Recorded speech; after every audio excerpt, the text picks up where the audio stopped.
As a young man walking through the streets of Hong Kong, I witnessed something that would forever change my outlook on the world. A single tree destroyed the ancient stone stairs in the corner of an old temple courtyard. The temple's masters are constantly attempting to remove it, wanting to keep their flawless structure. However, nature had a different lesson to teach. In our traditional schools, we also develop faultless frameworks, forms, and procedures. We lay our foundation in stone and proclaim this is the way. But let me ask you this: why do we fear the force that disturbs these perfect patterns? The early Zen teachers discussed mushing, or mind without thinking. But now I'd want to talk to you about something else: the mind's development through thought. In my own journey from Wing Chun to what I now teach, I had to transform into that tree. I had to overcome not only physical limitations, but also the concepts that had previously defined me. When I first started questioning established norms, some people called it disrespect. But my friend, is it rude for a seed to break through stone and reach the sun? Number, it signifies the pinnacle of honesty. In combat, like in life, we must have the courage to break free from our own foundations when they no longer serve our purposes. This is why, when I teach now, I don't merely tell my students to move like water. I challenge them to be unstoppable, just like that tree, patient enough to grow through stone, powerful enough to shatter myths, and courageous enough to revolutionize everything they thought they understood. This is where the real power is. Modern martial art. Allow me to describe what I see in these new martial arts schools. Students remember forms in the same manner as prisoners memorize their cell walls. They throw 1,000 punches in the air, expecting the quantity will convert into quality. However, the truth is that they are exercising their bodies while imprisoning their minds. Recently, a young student contacted me, pleased to have mastered his ways. I have memorized every movement, he stated. When I prodded him to fight, his graceful movements faded like vapor. Why?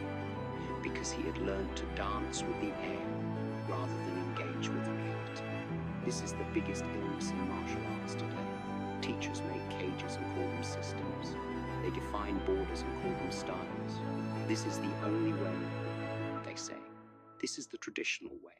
But my buddy, did the early martial artists follow traditions or pursue their own truth? I watch these students, these fervent young fighters, imprisoned in their rigid patterns. When they punch, they concentrate on their technique rather than their opponent. When they kick, they remember their teacher's words rather than feeling their own body. They have become statues, faultless in appearance, but incapable of moving on their own. You see, conventional schools have created a horrible misconception. They emphasize that mastery involves refining what is known rather than uncovering what is possible. They have forgotten that martial arts developed out of necessity from true warfare, survival, and an understanding of human nature. My adventure, my journey, like many others, began in the halls of traditional Wing Chun with the legendary Master IP Man.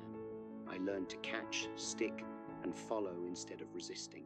For years, I believed that this was the solution, the ultimate system. I was eager, committed, and confident, just like many of you.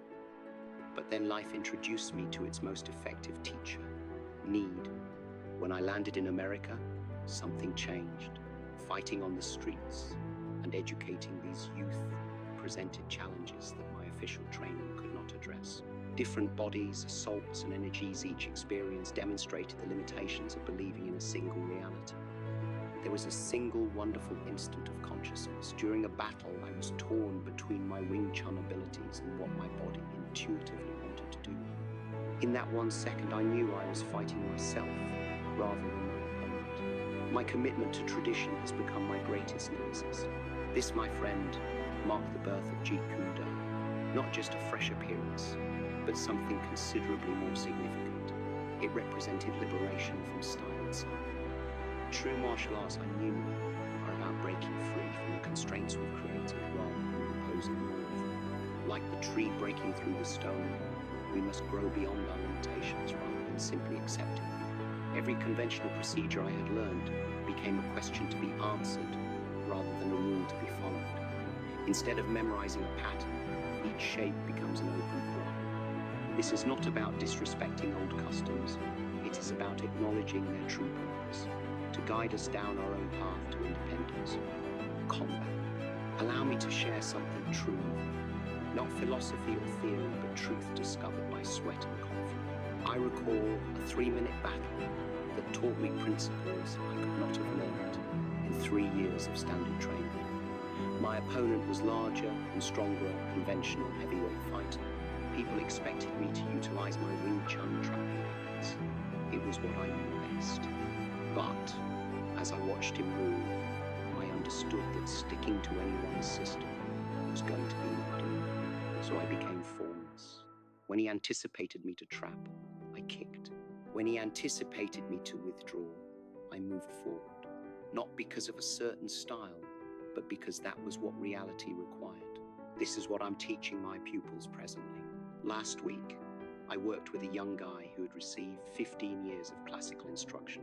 He said to me, "Sifu, I know how to block in 4 different ways." So I delivered a straightforward punch, and he stood there considering which block to employ.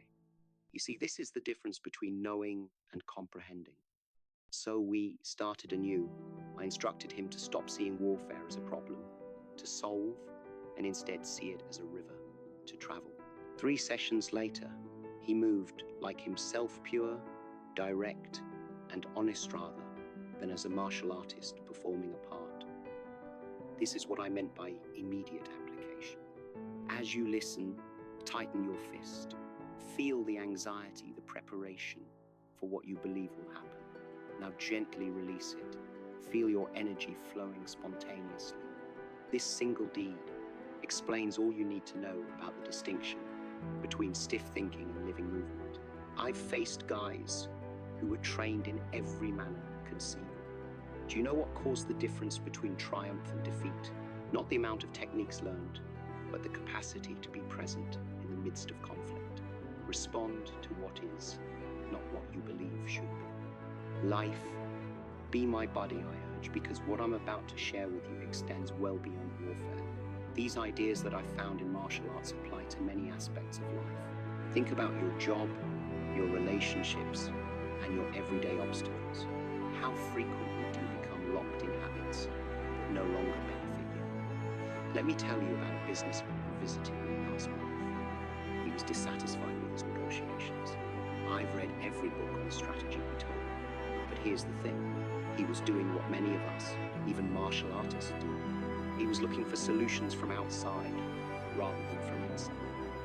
I informed him, in combat, when I sense tension in my opponent, I do not respond with no tension. I go with it. I divert it. He returned the next week smiling.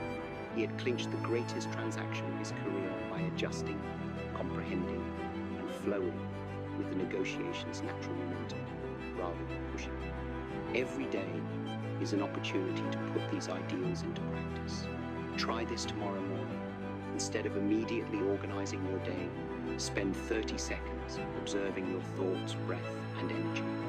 Don't judge or control, just observe. This is the same awareness that saved me in warfare, and it may change how you live your life. In your relationships, be like a warrior who understands when to approach, when to retreat. Understand with your children that tight rules without flexibility lead to revolt, and rigid tactics without adaptability lead to weakness. At work, see each difficulty not as a war to be fought, but as an energy to be comprehended and redirected. Remember, my buddy, that life itself is your dojo. Every discussion is an act of war. Every obstacle is a chance to overcome your own limits. The great master is not the one who has learned to struggle, but the one who has learned to embrace life without resisting its natural flow. Challenge. Remember the tree we spoke about, my friend, who is busting through the concrete. Look around you now. Where's your concrete? What frameworks have you created around your intellect, potential, and dreams? Here's my challenge to you. Beginning tomorrow, become aware of your tendencies. When you notice yourself saying this is the only way, or this is how it's always been done, pause Feel the reluctance, the hesitancy. This is your concrete, but you contain the same irresistible power of expansion. Begin small. Each morning, rethink something you've always taken for granted. Every day, try out a fresh approach to an old issue. Each moment, ask yourself, am I breaking through this barrier, or am I allowing it to restrict me? You see, a tree does not burst through stone in one day. It expands steadily, calmly, and unstoppably. This is also your path, not in enormous leaps, but in quiet, deliberate moments of choosing progress over comfort, truth over tradition, discovery over acceptance. Remember this, my friend, the toughest barriers are not those surrounding you, but those inside. If you break past them, no external obstacle can keep you from being who you want to be